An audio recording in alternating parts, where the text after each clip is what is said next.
In today's lesson, we're going to look at 3 specific ways to work on getting your thumb and fingers coordinated. It's the rhythmic coordination that's key to having a solid groove when you play fingerstyle blues. All 3 of these ideas are excerpted from my upcoming workshop series that I'll be holding live next week right here on the channel. You can learn more about that and these exercises inside today's lesson.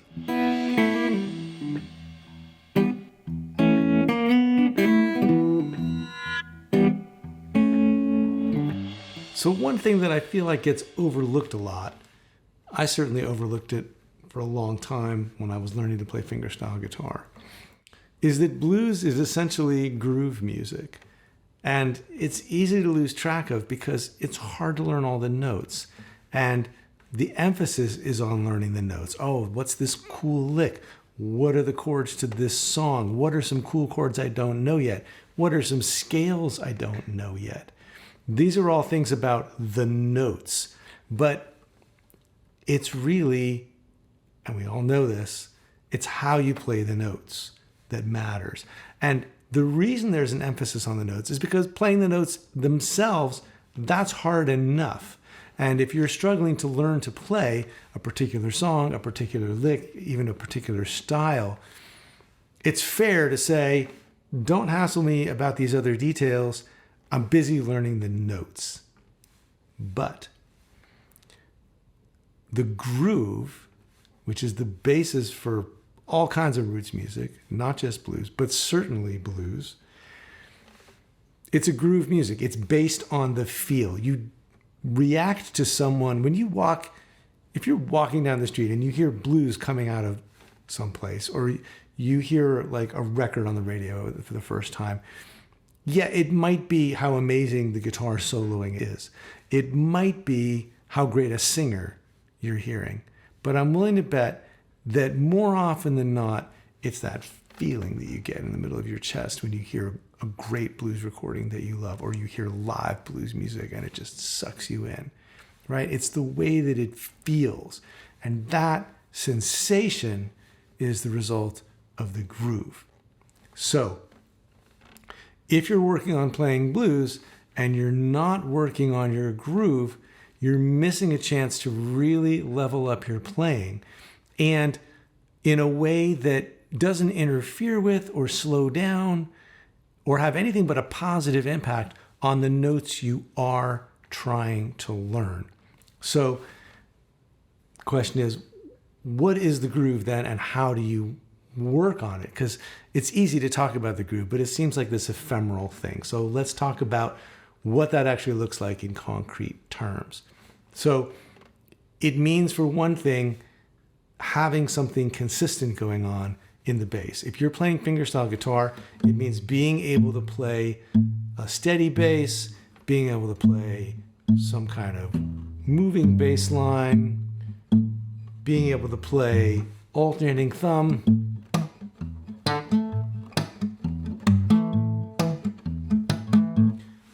all of those, or some combination of those skills. It's the foundation. It's being able to play those bass notes consistently and reliably and with a feel that maintains the steadiness of the pulse, the 1 and 2 and 3 and 4 and does it in a way that feels good. And the first step to making it feel good is making it consistent and making sure that it's really hitting on the beats it's supposed to hit on. The next thing is the way your fingers interact with your thumb. And this is really, I think, maybe the most foundational challenge to playing fingerstyle, right? It's fingerstyle, meaning your thumb and your fingers. How do the fingers sync up with the thumb? And so even if you're just playing an alternating bass, what's going on with the fingers has a profound impact on the groove itself. If you're just playing the bass, that's some information about the groove. But until the fingers get involved,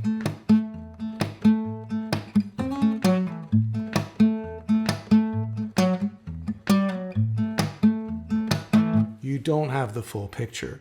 And so the second part of the groove equation is what your fingers are doing relative to that steadiness and that timekeeping that the thumb is laying down. And then the third factor is basically the articulation and the things that will keep that flow going. So if you have a bass that's going like this, and you have a melody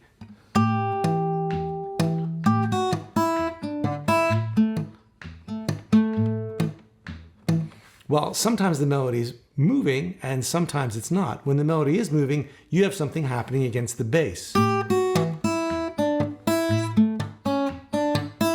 And that provides that flow of 1 2 3 4 that eighth note feel that gives you the shuffle that the blues groove is largely based on, although not always. So what happens when that melody's not active?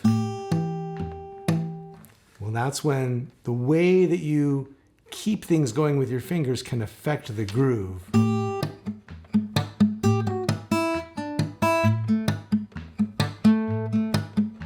So these things like ghost notes and other things that can be going on within what your fingers are doing can have a profound impact on your ability to carry and sustain the groove.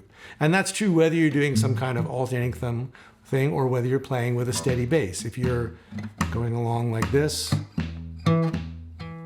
then the index finger can be doing all kinds of things.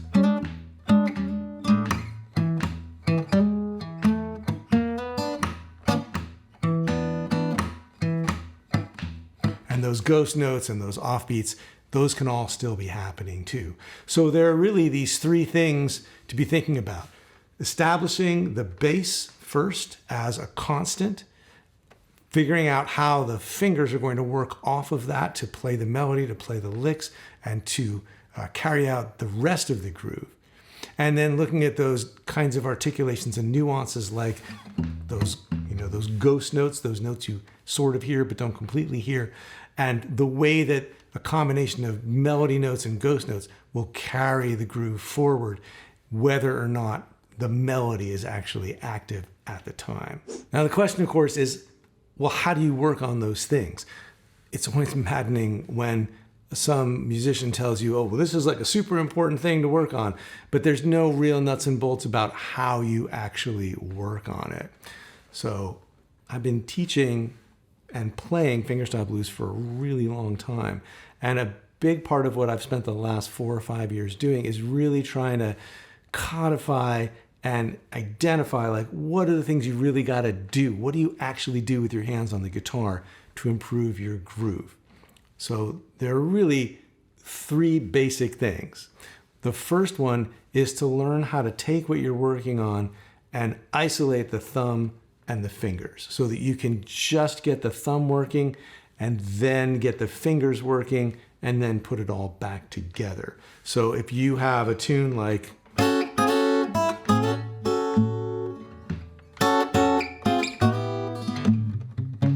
the first thing you would do is go, well, what's the bass doing?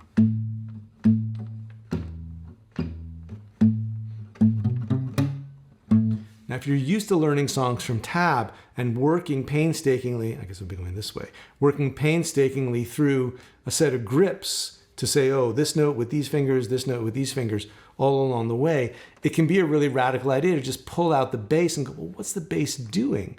But it's super important because the bass is your whole rhythm section. It's telling you the form of the tune. It's telling you the chord progression. It's telling you how many bars before you come back around to the beginning. The bass is telling you so much, and it's super important to get that dialed in. And then when you're looking at the melody, again, if you're looking at tab, it's really natural to just see it as a string of notes, right? A string of numbers on the page. But really, those notes add up to phrases. That's a phrase. So is that one. And so is that one. So instead of, 10 or 12 individual notes, that's 3 phrases.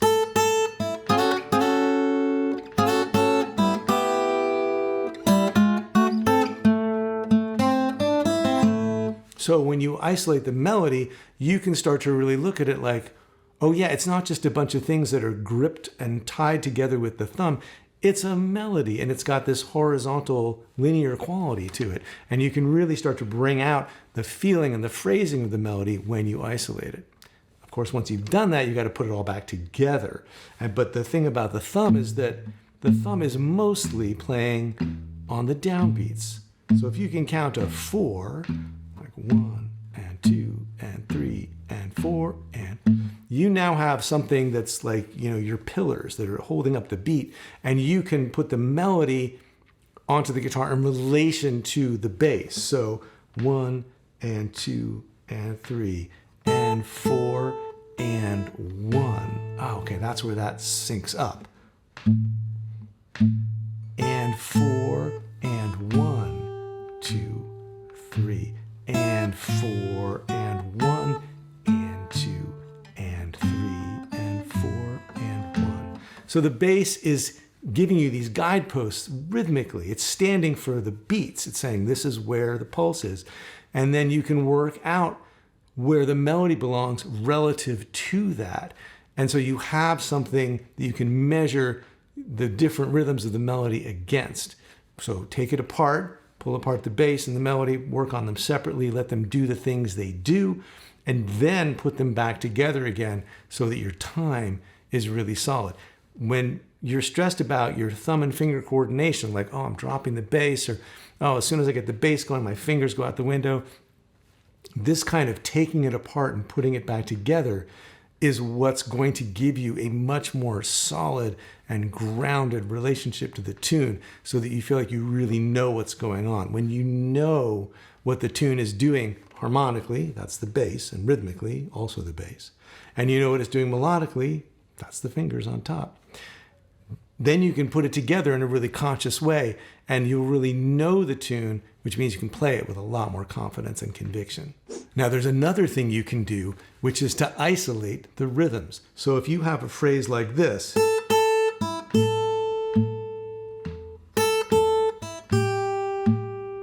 well, that's a lot to digest at once. And you've got this steady bass playing on 1 and 2, and like on 1 and 2 and 3, 4. And this melody going 1 and 2 and 3 and 4 and 1, 2 and 3 and 4 and 1. Now, to get all that going at once is complicated. And so maybe take this hand out of the equation temporarily and just think, okay, well, the bass is doing this, and the melody is doing this. Right?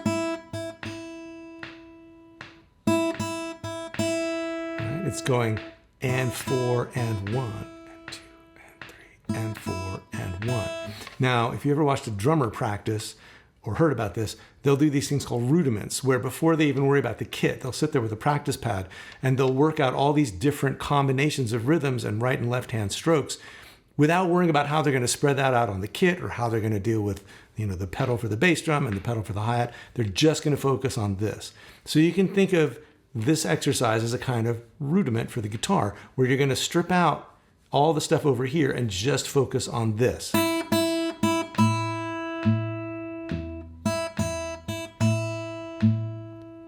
And 4 and 1 and 2 and 3 and 4 and 1 and 2 and 3 and 4 and 1.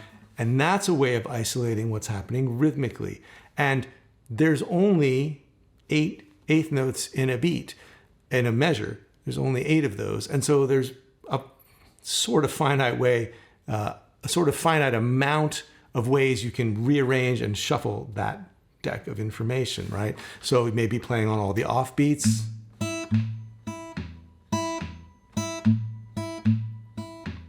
Or some combination of off beats and strong beats.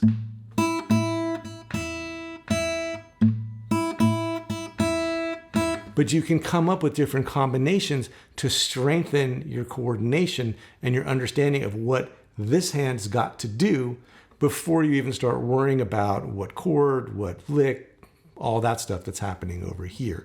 So that can be a really effective way to really zero in on your rhythmic strength and how the fingers need to synchronize with the thumb, which will also enable you to look at the whole thing and deal with it with a lot more confidence and conviction that you've got a grip on what is supposed to be happening over here.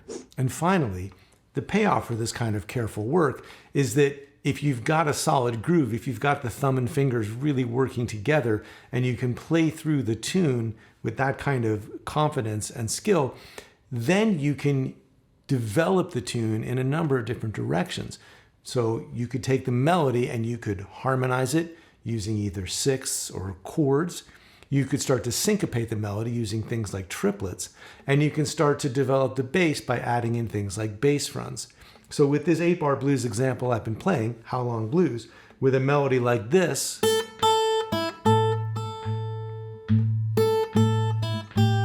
you could harmonize it with intervals like this,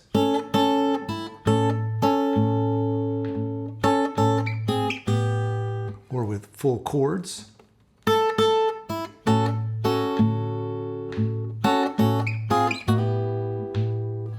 You could start to syncopate the melody more using triplets.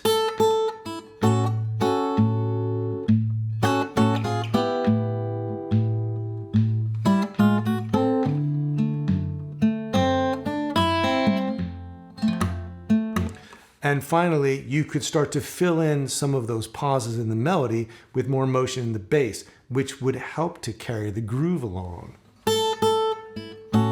You could rock between the root and the fifth. And you could also do some walks up to another note in the chord, like from the root to the third.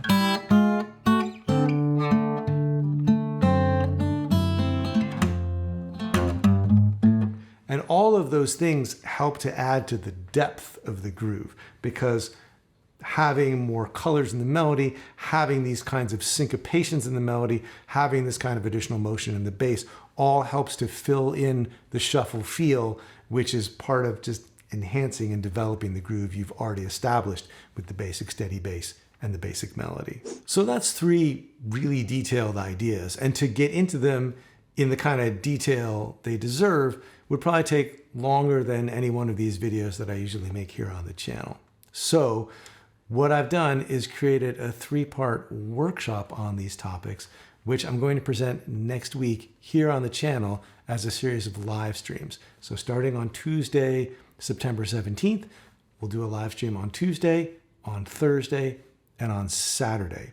I've also made a PDF with all the tab of the examples that I'm going to go over in the workshop series, and you can download that now if you want and get a jump on things, look them over, start to check out some of the examples and see what's going on before we even start to do the workshop series. In addition, all of the live streams will be archived, so if you can't be there at the time that I'm actually live streaming, you can still watch them afterwards. If you do show up during the live stream, there'll be a chat feed so you can ask questions as we go.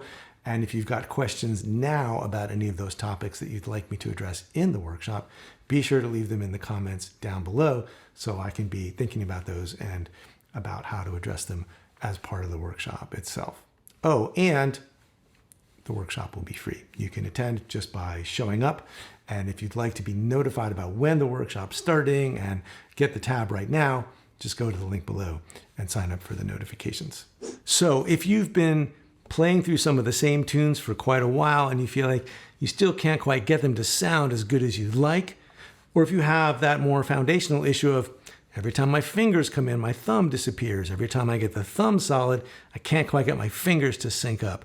Or if you're just looking for a more musical and more efficient way to learn new tunes, I hope you'll join me for this 3-part workshop. I think it's going to be a lot of fun.